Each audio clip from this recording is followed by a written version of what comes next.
नमः शंकर शारदाभ्यां श्री गुरुभ्यो नमः। आप सभी समस्त सज्जनों का स्वागत है। सज्जनों, हमने विचार किया था कि द्विजों के जो वैदिक नित्य कर्म हैं उनमें से स्नान भी एक विशेष महत्वपूर्ण नित्य कर्म है जो कि अवश्य करना चाहिए। कैसे करना चाहिए? विधिवत करना चाहिए, अर्थात जैसा शास्त्र में कहा है उसी विधि विधान से करना चाहिए। क्योंकि नित्य विधिवत स्नान करना विधर्म है और विधिवत स्नान करने वाले को जो है रूप, तेज, बल, पवित्रता, आयुष्य, आरोग्य, मन की स्थिरता, दुस्वप्न का नाश, यश और मेधा, इस प्रकार 10 लाभ उन्हें प्राप्त होते हैं। गुणादश स्नान परस्य नित्यम रूपञ्च तेजश्च बलञ्च शौचम् आयुष्यमारोग्यमलोलुपत्वं दुःस्वप्ननाशश्च यशश्च मेधा इति। ये 10 लाभ जो है नित्य विधिवत स्नान करने वाले द्विज को प्राप्त होते हैं। अतः सभी को विधिवत स्नान करना चाहिए। प्रथम क्या करना चाहिए? तो आसन, स्नान से पहले आसन जो है अवश्य होना चाहिए। तो आसन किस प्रकार का? शिला का हो अथवा लकड़ी से बना हुआ आसन होना चाहिए। मुख हमारा पूर्व की ओर होना चाहिए।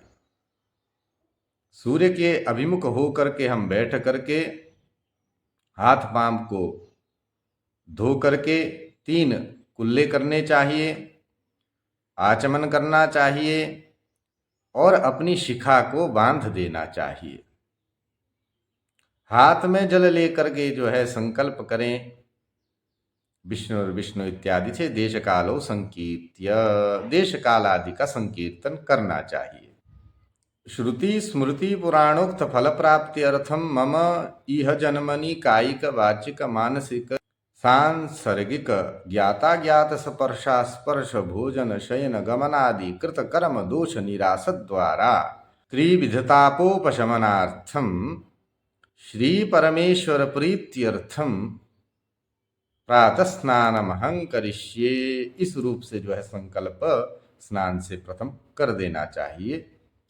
पात्र में ठंडा जल डाल करके उसके ऊपर उष्ण जल डाल देना चाहिए और उस पात्र में रखे हुए उस जल में समस्त गंगा आदि समस्त सरितों का और प्रयाग आदि तीर्थों का स्मरण भी अवश्य जो है करना चाहिए। तदोपरांत स्नान करना चाहिए। तीर्थों की प्रार्थना करें। पुष्कराद्यानि तीर्थानि गंगाद्या सरितस्तथा आगच्छन्तु पवित्राणि स्नान काले सदा मम नमामि गंगे तव पाद पंकजम सुरासुरैर्वन्दित दिव्य रूपम भुक्तिं च मुक्तिं च ददासि नित्यं भावानुसारेण सदा नराणां गंगा गंगेति यो ब्रूयात् यो जनानां शतैरपि मुच्यते सर्वपापेभ्यो विष्णुलोकं स गच्छति इत्यादि रूपैः तत्र प्रार्थना विधिया।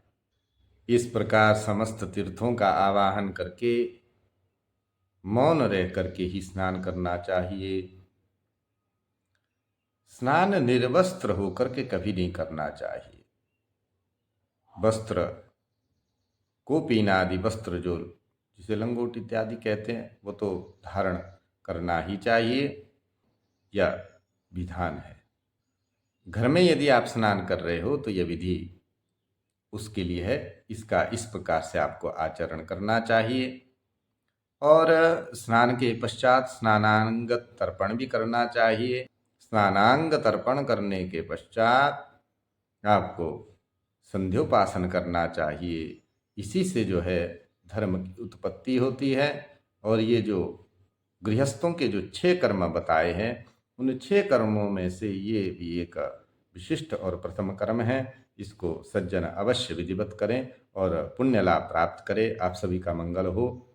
हर नमः पार्वती पतये, हर हर महादेव शंभो। जय श्री राम।